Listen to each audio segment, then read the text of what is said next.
alguna cosa, ¿no? Bien, entonces el tema de hoy es sobre la iglesia. La iglesia que es nuestra casa. Cuando pensamos en la iglesia, sí es verdad que en primer lugar pensamos en un templo, pensamos en Roma, pensamos en la Santa Sede, pensamos en el Papa, pero en lo que sí estamos de acuerdo es que esta es nuestra casa. Esta es la que nos congrega. Y una forma, digamos, más precisa para comprender nuestra iglesia es la Eucaristía. ¿Por qué la Eucaristía nuestra iglesia? Por la sencilla razón de que el cuerpo de Cristo es el que nos reúne. Es el motivo por el cual nos reunimos en asamblea y somos iglesia. La comunión, la común unión a través del pan partido. Y cuando pensamos sobre la iglesia, sí, pueden surgir algunas preguntas como las que están expuestas aquí. Es decir, ¿dónde encontramos la iglesia de Cristo?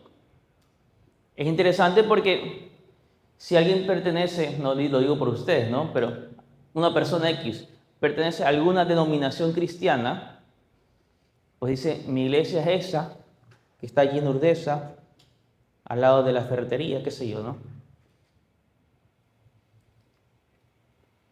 ¿Dónde encontramos nuestra iglesia? Uno, para responder eso, capaz dice, bueno, mi parroquia es Santa Teresita, aquí. O mi parroquia es Nuestra Señora de la Alborada, está acá. Pero esa es la parroquia. Pero la iglesia tiene un sentido, o sea, en el mismo nombre hay un sentido bastante universal.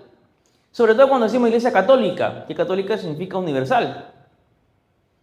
Luego, otra pregunta muy interesante y que nos puede abrir a la conversación. Si alguien tiene un comentario, una pregunta a mitad de camino, hágala, porque de repente se le escapa su duda y podemos responderla sobre el camino. Y como les digo, apuro no hay. Igual la reunión acaba a las 9 de la noche, pues no, eso sí está clarísimo.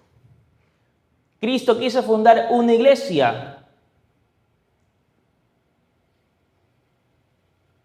Cristo quiso fundar una iglesia. ¿Dónde, en qué momento fundó la iglesia? En Pedro. Entonces, en Pedro comienza la autoridad petrina, ¿verdad? Pero luego, el tiempo de la iglesia comenzará en Pentecostés. Y en ese instante es cuando el Señor, que ya ascendió junto al Padre, nos ha enviado otro paráclito. Paráclito significa defensor. Paráclito es una palabra en griego que significa defensor, abogado. Y este es el Espíritu Santo. Por tanto, digamos que el Señor nunca nos dejará solos. Es decir, Cristo que ascendió junto al Padre nos envía este otro paráclito. De eso se menciona, no me acuerdo si en San Juan o en San Lucas, pero es interesante porque dice otro paráclito. ¿Y cuál fue el anterior? Cristo. Jesús es nuestro primer defensor, abogado. Pero una vez que asciende, manda a su otro paráclito, que es el Espíritu Santo. Por tanto, a partir de Pentecostés, vivimos en la iglesia el tiempo, o mejor dicho, en la cristiandad, en la historia, el tiempo del Espíritu Santo, porque este es el que nos lleva, el que nos guía, el que inspira a la iglesia. Si nuestras humanidades no la han destrozado, pues justamente porque el Espíritu Santo la sostiene.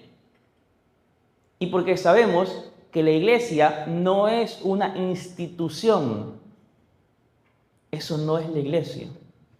No es tampoco una ONG, aunque hace muchísimas obras de caridad y han habido a lo largo de la historia.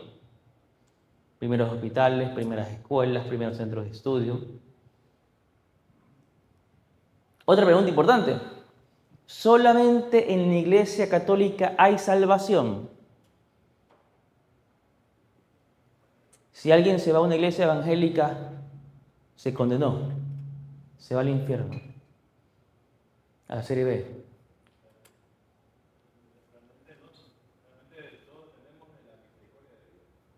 Sí, Aquí hay una cosa importante. Nadie puede decir con certeza que alguien está condenado. Que sí podemos saber con certeza que hay quienes, por su vida entregada a Dios, por una vida virtuosa, están en el cielo. Son los santos, interceden por nosotros. Y me atrevería a pensar que la abuelita de cada uno, porque todo el mundo dice, y yo también digo, no, mi abuelita está en el cielo. Ella se fue como quiso y porque quiso. Mi abuelita está en el cielo.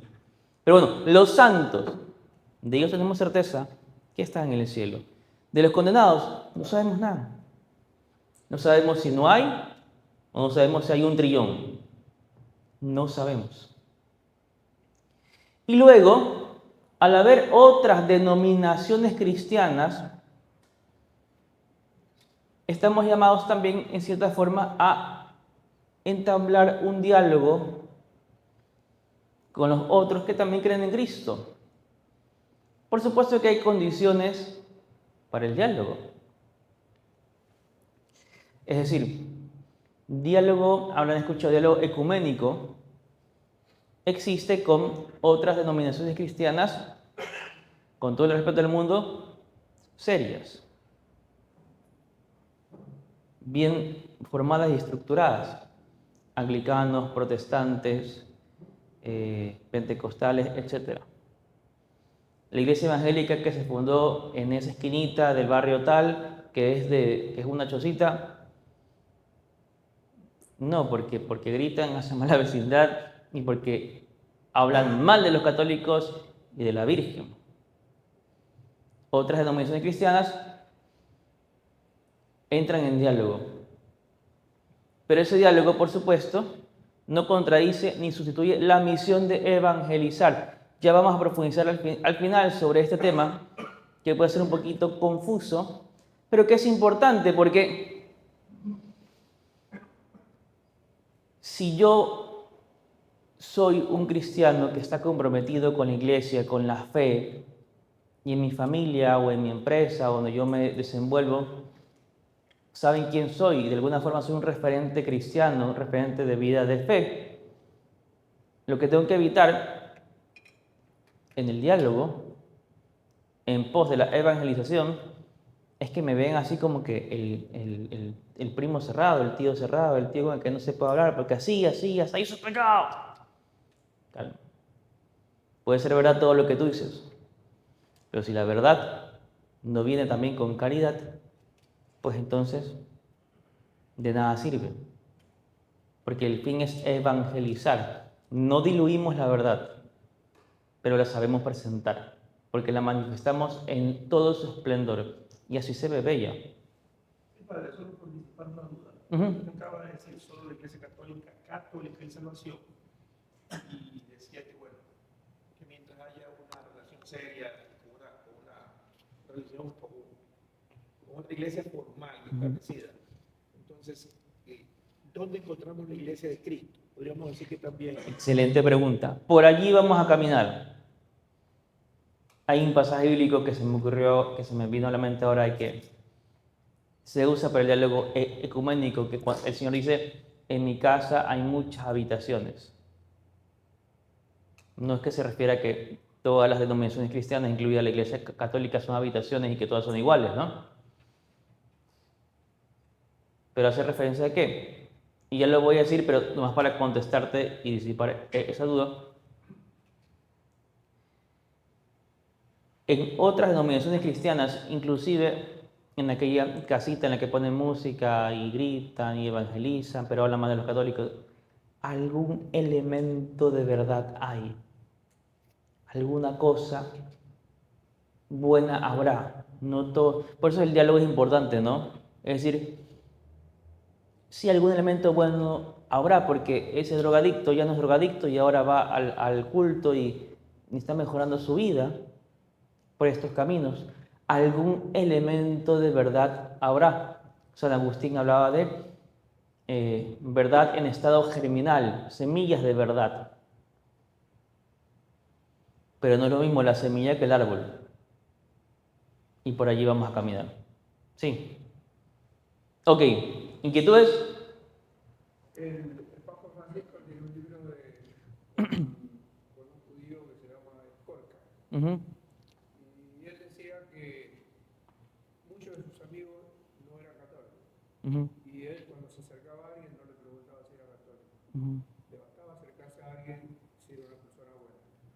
Sí, a ver, Papa Francisco, él hacía ecumenismo de camino. Y era esto, ¿no? Papa Benedicto era mucho más ecuménico que Benedicto. Bueno, Benedicto era mucho más ecuménico que Francisco. Y hacía otro tipo de ecumenismo, digamos, de diálogo más intelectual.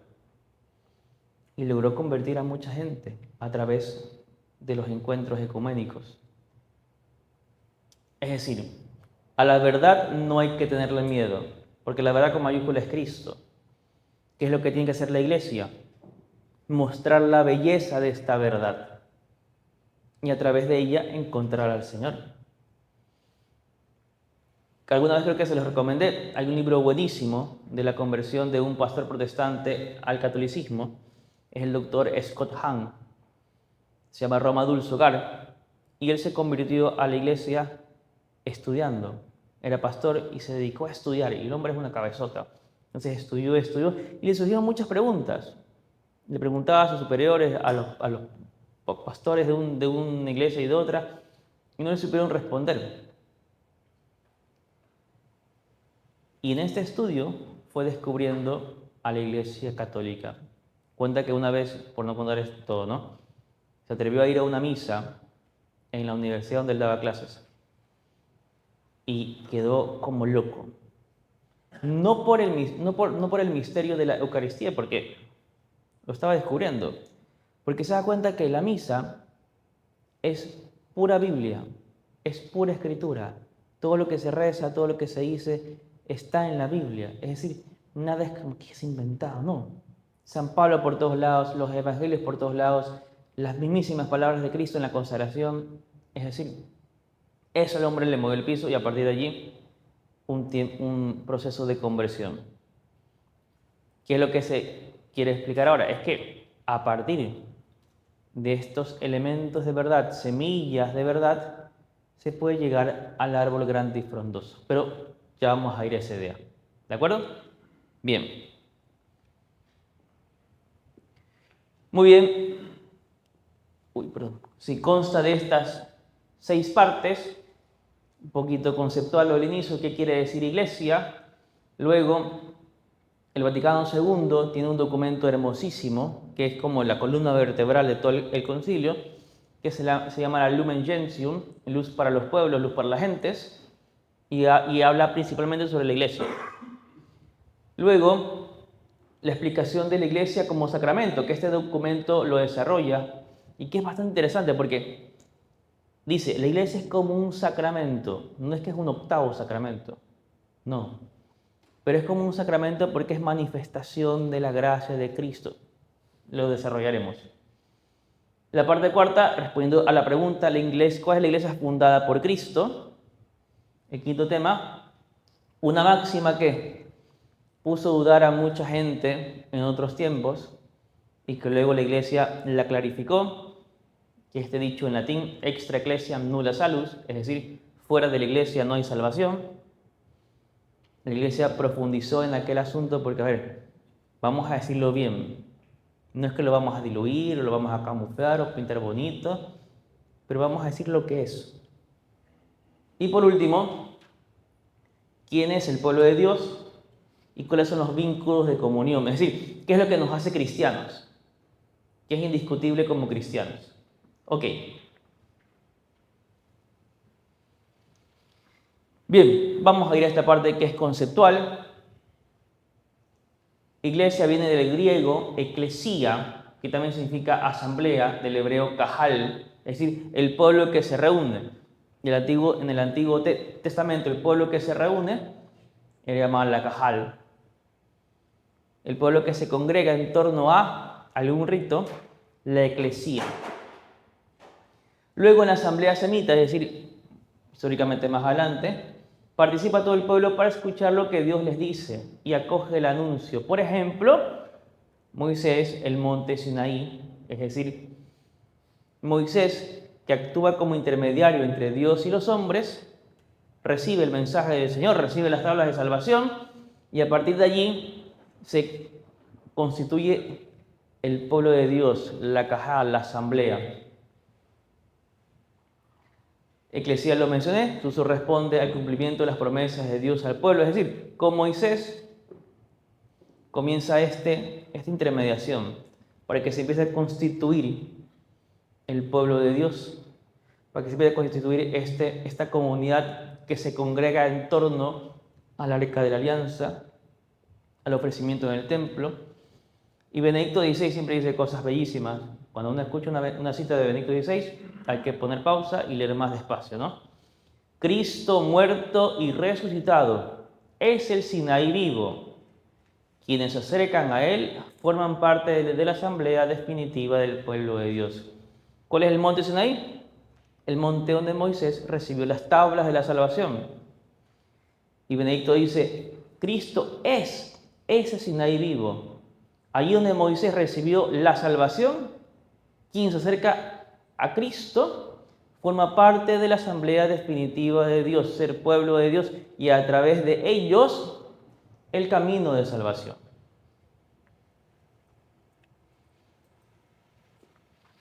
Bien, ¿han escuchado alguna vez a los padres de la iglesia? ¿Quiénes son los padres de la iglesia? No, posteriores. Son padres apóstoles. Casi que está adivinando. Más o menos, no todos son doctores. Es que la pregunta es buena porque va de la clarificación. Apóstoles, los conocemos, ¿no? Sus discípulos se les llama padres apostólicos. Uno es, por ejemplo, San Policarpo de Esmirna, discípulo de San Juan.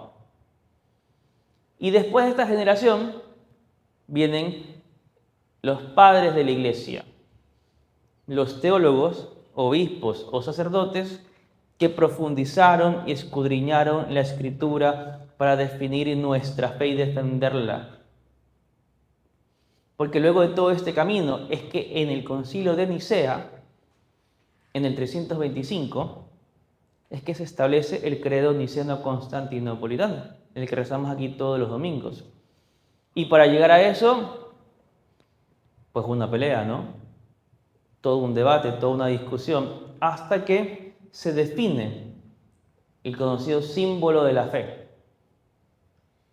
Y ellos son los que hasta ese tiempo y años más y un par de siglos después seguirán definiendo nuestra fe. Porque en ese entonces surgían muchas herejías. El tema es extenso, pero surgían muchas herejías a partir de quién es Cristo y por qué Dios es uno y trino.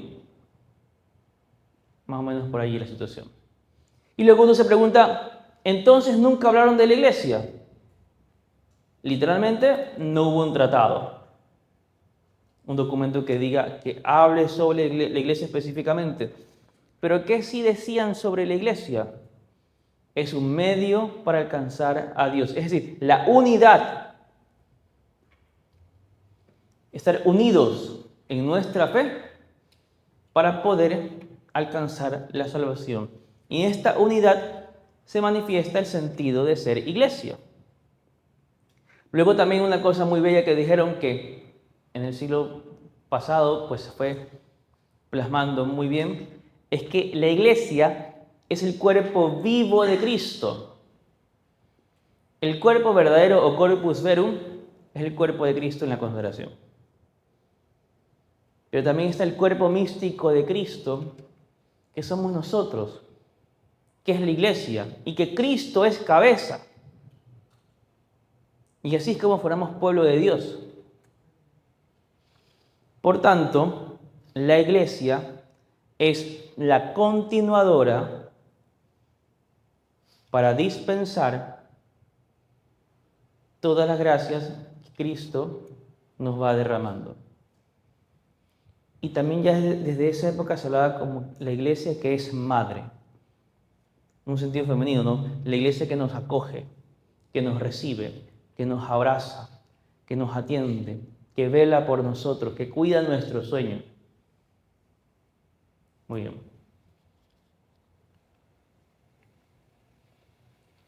Ok, aquí no vamos a dar mucha vuelta en el asunto, solamente un hecho histórico. Siglo X hasta el siglo XVI había siempre realmente sí existía pugna de poder entre el poder de la iglesia y el poder del emperador.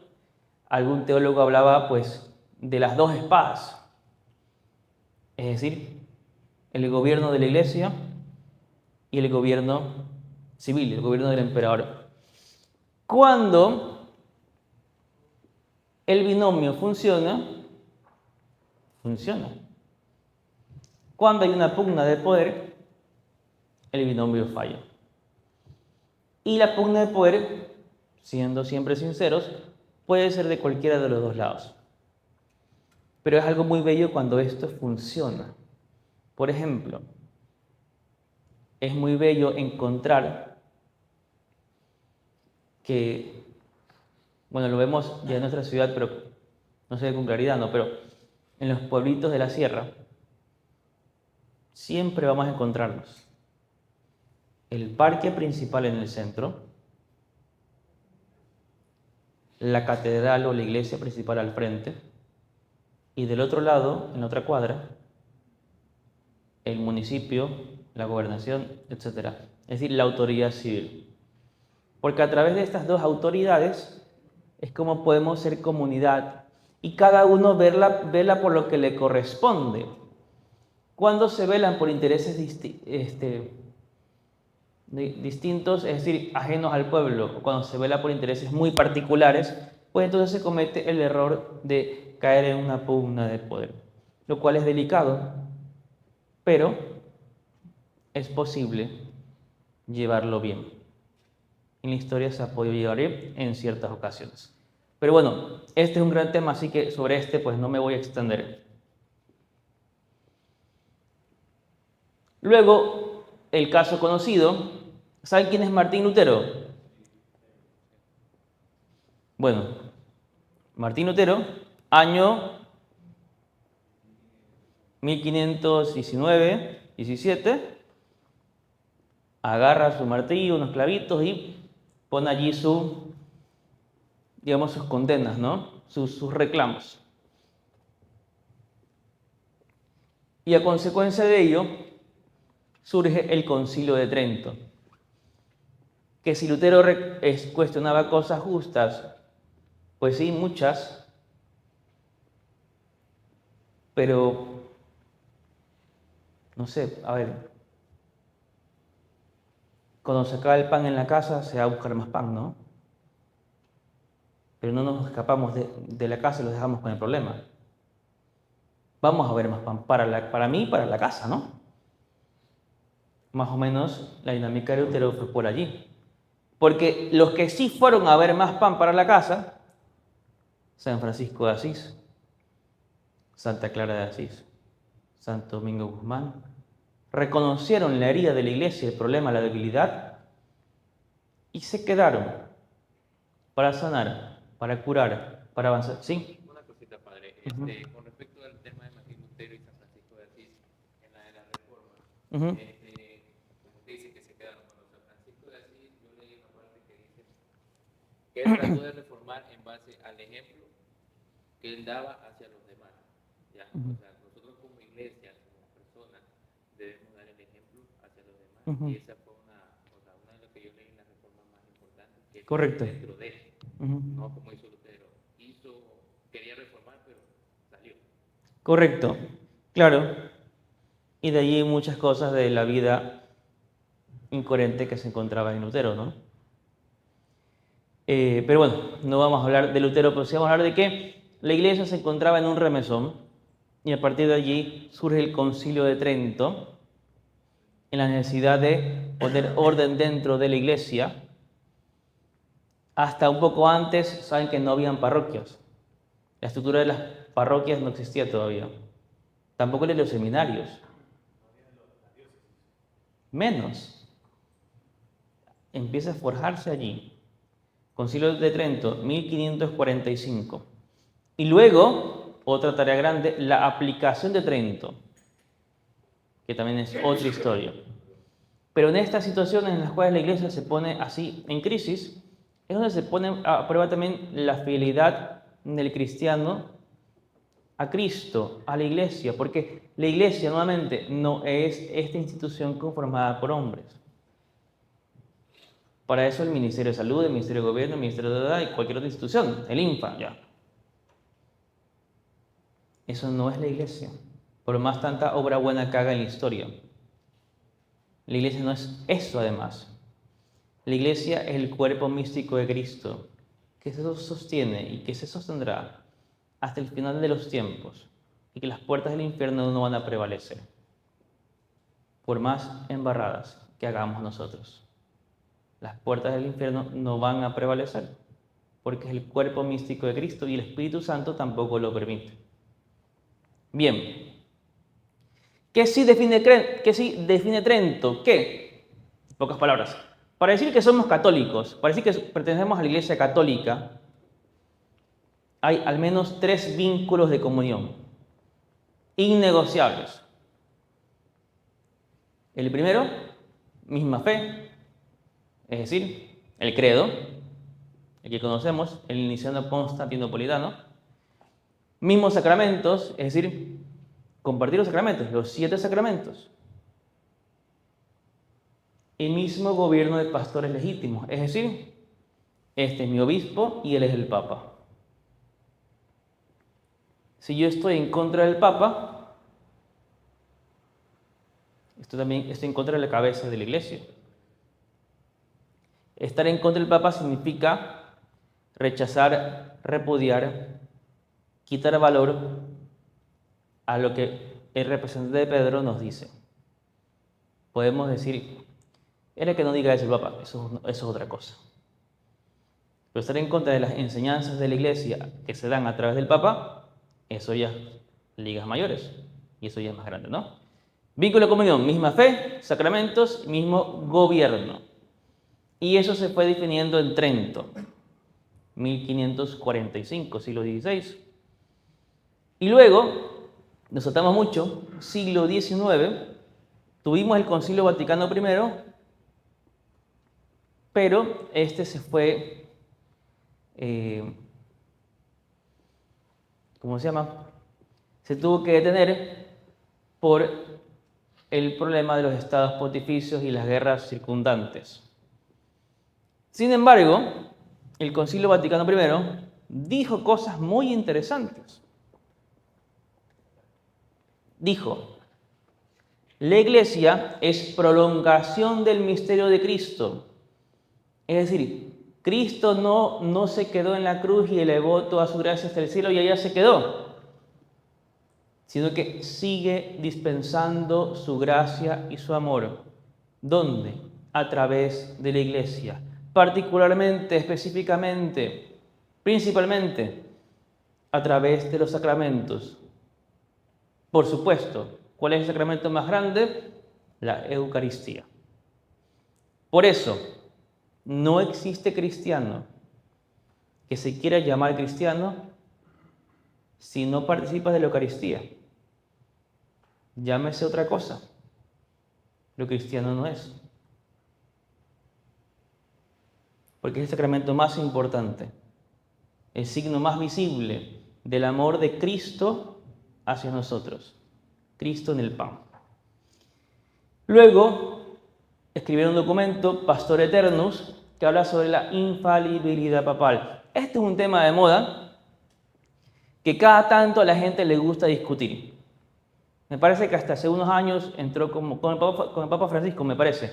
Entró un poquito como en discusión, luego la gente se calmó. No se preocupen, en 2 años más vuelve a salir y la gente vuelve a discutir sobre el tema. ¿Pero qué es la infalibilidad papal? Que el Papa nunca se equivoca. Pero si decimos que el Papa nunca se equivoca, el Papa es como el César, casi un dios. ¿Qué es la infalibilidad papal entonces? Hay que estudiar, hay que entenderlo.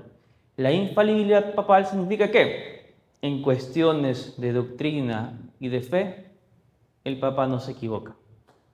Es decir, la cabeza de Pedro, el representante de Pedro en la tierra, el vicario de Cristo, jamás va a irse en contra del depósito de la fe, es decir, en contra de lo que está establecido en el credo,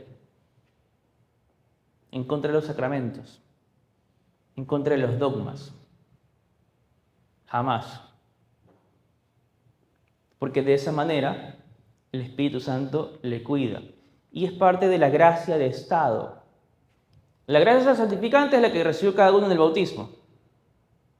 Eso está clarísimo.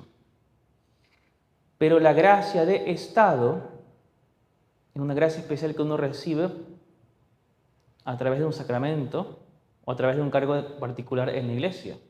Por ejemplo, cuando reciben el sacramento del matrimonio o cuando son padres, se recibe una gracia especial. Porque no es cualquier misión la que va a emprender este cristiano cuando eres ordenado sacerdote. Una gracia propia del Estado. Y así es como Cristo te acompaña en la iglesia. Y en el caso particular, pues el Papa. Una gracia de Estado. Es decir, el Espíritu Santo no va a permitir de que diga algo contrario a nuestra fe, contrario a la doctrina.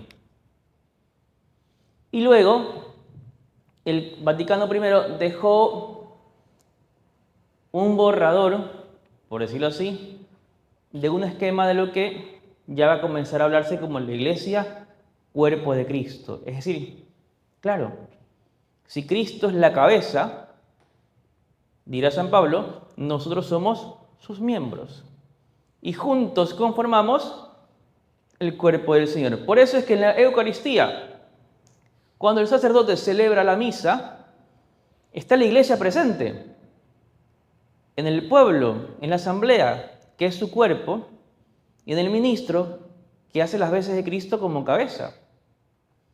Por eso es cuando el sacerdote celebra la Eucaristía, actúa en la persona de Cristo cabeza. Lo mismo en la confesión. Se actúa en la persona de Cristo cabeza.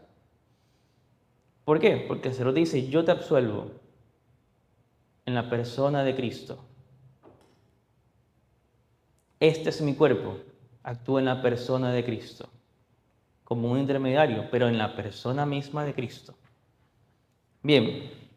¿Preguntas? ¿Dudas? Continúo. Ok.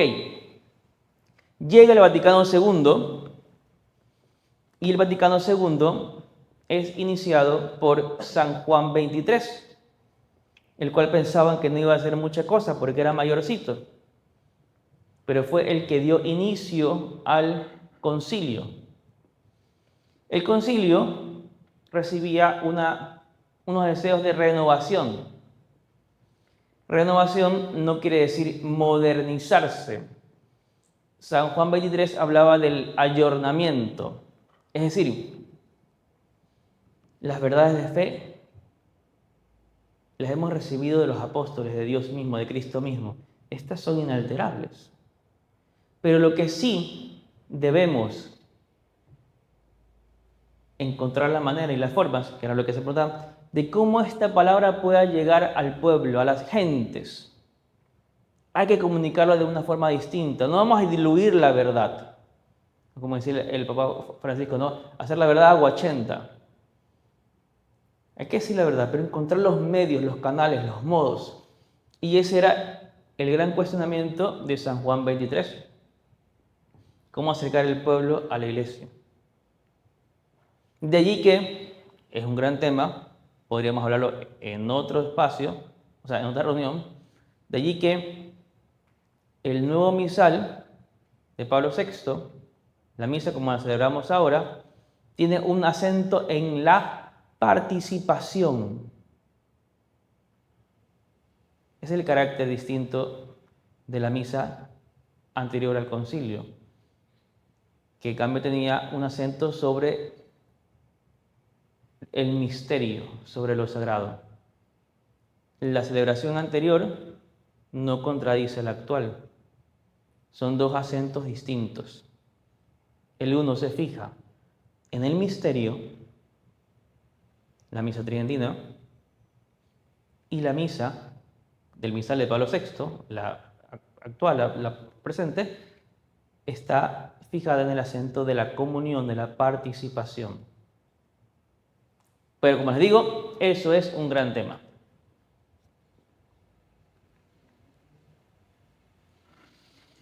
El documento más importante del Concilio Vaticano II fue la Lumen Gentium. La Lumen Gentium, como bien dice allí, luz de los pueblos, luz para las gentes, es la columna vertebral de pregunta. Una pregunta con respecto a lo anterior. Las misas antes del concilio no había comunión. Buena pregunta. ¿Pero por qué pregunta? Porque dijo que eran completamente diferentes y que una era más hacia el misterio y la otra más a la unión de Dios. ¿Su nombre cuál es? Antonio. Antonio me pregunta, por si no han escuchado, que si la misa tridentina, la misa anterior al concilio, había o no comunión por el hecho de que ésta tenía el acento particular sobre el misterio. En sus inicios, siglo XVII, XVIII, la comunión se daba en otro lugar. Es decir, el misterio, el sacramento se celebraba en la iglesia, pero el pueblo, luego del sacramento, de la Eucaristía, se venía al salón de actos a comulgar. Luego pues va evolucionando. Y es como lo hemos vivido en otros tiempos en los cuales la comunión se da pues ahí mismo, ¿no? Pero claro, igual se destaca el carácter mistérico, algo bellísimo, ¿no? Pero buena acotación. Sí, aunque pudieras sonar un tanto reiterativo, el ritual cómo es. La El, diferencia del actual. el ritual tridentino. A ver, en estructura esencial es lo mismo, porque hay liturgia eucarística, liturgia de la palabra que le precede, y luego los ritos introductorios pues varían un poquito, ¿no? Es decir, por ejemplo, en la misa presente, que se llama el Novus Ordo de Pablo VI, pues el celebrante llega a la sede, saluda el pueblo, y el primer acto es el acto de contrición, el acto penitencial. En la tridentina también, pero tienen esta distinción en que casi no se percibe. Yo después de haber estado en algunas misas tridentinas me di cuenta en un video que explicaba. Si la misa tridentina se celebra aquí arribita, el inicio era acá. Y aquí se hacía el antemisa, que es el acto penitencial. Se llamaba antemisa. Y luego de que se hacía este acto penitencial, bueno, ya que nos hemos reconciliado con el Señor, subimos al altar. Y la misa continúa. Pero siempre pues cara al sagrario, ¿no? Y de ahí a otros aspectos que me extendería mucho, ¿no? Pero, ¿qué es lo importante allí? La estructura de la Santa Misa esencialmente se ha mantenido inalterable. Siempre ha habido liturgia de la palabra, siempre ha habido liturgia eucarística. Eso desde los hechos de los apóstoles. Se congregaban para proclamar la palabra y la fracción del pan. Liturgia de la palabra y liturgia eucarística. Sí. Sí, la misa tridentina todavía se da o solo para efectos de preparación. Sí. ¿Todavía se da? Sí. Sí, solamente que tiene un orden. Es decir, se puede celebrar, pero hay una autoridad en la iglesia que concede el permiso para que ésta se celebre. No hay una fecha especial, no hay una fecha especial para esa misa. No en particular. De hecho, la misma misa, como la conocemos, se puede hacer ad orientem, es decir, cara al sagrario. Podría hacerse, pero también con el debido permiso, ¿no? Antes Claro, yo venía acá, era más chico, ¿no? Tenía más pelo. O a la redonda. Bien. A ver, ¿qué es lo que pasa? Los concilios siempre fueron reuniones grandes para definir dogmas. Para definir dogmas y hacer anatemas, es decir, hacer condenas. Cualquiera que dijese que Cristo es Dios, pero hombre aparente que tomó el cuerpo de alguna persona aquí en la tierra, sea anatema. Cualquiera diga que Dios es uno, pero no es trino, sea anatema. Y así fueron todos los concilios. Vaticano II no define ningún dogma, no hace ningún anatema. Es una reflexión en torno a la vida de la Iglesia, al ayornamiento, al ver cómo las verdades de fe las transmitimos al pueblo. Es la misma pregunta que también nos respondemos en las parroquias. Por ejemplo, ¿cómo hablamos con los jóvenes? Bueno, hay que ver cómo hacemos, ¿no? Pero hay que llegar, ¿no? ¿Cómo hablamos con los hombres ya casados, maduros y todo? Bueno, hay que crear los hombres de San José, ¿no? Y motivarlos y consagrarlos y demás, ¿no? ¿Cómo llegamos a las señoras de la iglesia que vienen a rezar rosario y se van? Bueno, hay que ofrecerles algo más, ¿no? Eso se preguntó el Vaticano II en versión macro. Lo que nosotros nos preguntamos, y siempre nos seguiremos preguntando, en versión micro. Que también dio luces el documento Lumen Gentium, que todos los miembros de la iglesia forman parte del pueblo de Dios. Es decir, y aquí viene San Agustín, porque él es un capo en decir dos cosas y decir mucho. Cuando él fue nombrado obispo, él dijo: para ustedes, el obispo; con ustedes, cristiano. Y es que así somos iglesias. Es decir, para servirte, soy tu obispo. Para estar a tus órdenes, soy tu obispo. Pero esencialmente, soy cristiano como tú. Soy hijo de Dios como tú. Y eso lo explicó muy bien San Agustín. Como les decía, es la columna vertebral del Vaticano II, del concilio. O sea, a partir de estas reflexiones se desprenden todos los documentos. Este es un documento, ¿cómo se llama?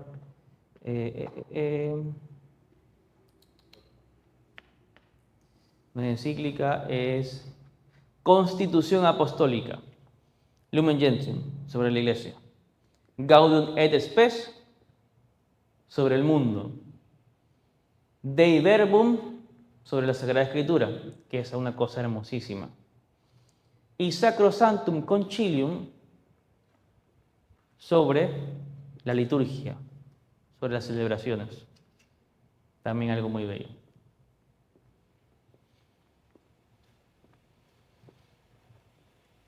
Voy a dejarlo andando allí. Hay 3 puntos claves en este documento que no es extensísimo y es muy bello. La Lumen Gentium es la constitución central del Vaticano II y el rol de estos dos papas fue fundamental porque el Vaticano II lo arrancó San Juan XXIII y lo clausuró San Pablo VI.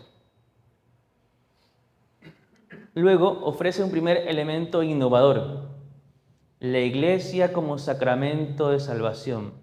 No es que la Iglesia misma sea un sacramento, pero ¿qué significa la palabra sacramento? Sacramento significa también misterio. Y es un misterio que nos revela, que nos brinda la gracia de Dios a su pueblo. Cómo Dios sigue derramando su amor entre nosotros a través de los sacramentos. Particularmente a través de los sacramentos.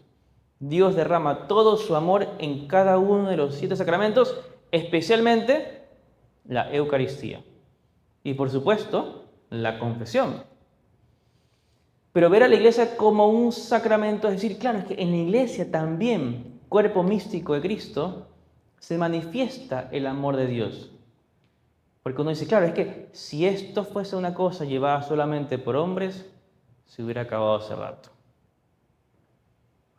Pero como esta institución, entre comillas, está fundada en la piedra de Cristo, las puertas del infierno no van a prevalecer. La estupidez del hombre no va a ser más grande que la gracia de Cristo. Y por tanto, esta va a prevalecer. Y por último, la iglesia local como reflejo de la iglesia universal. Es decir, lo micro en lo macro. Lo que encontramos en nuestra iglesia local, nuestra arquidiócesis, nuestra parroquia, es reflejo de lo que se vive en la iglesia universal. Es decir, lo que vives tú en tu parroquia o en tu arquidiócesis es lo que también se vive en otras parroquias, en otras arquidiócesis, y es como se vive en la iglesia entera, a través de su diversidad de lenguas y de costumbres. Pero bueno, hasta ahí llego. Perdón, el segundo elemento innovador, relación de la iglesia con el misterio trinitario. Es decir, en la iglesia se manifiesta también el amor del Padre, del Hijo y del Espíritu Santo. Bien, ¿alguna inquietud?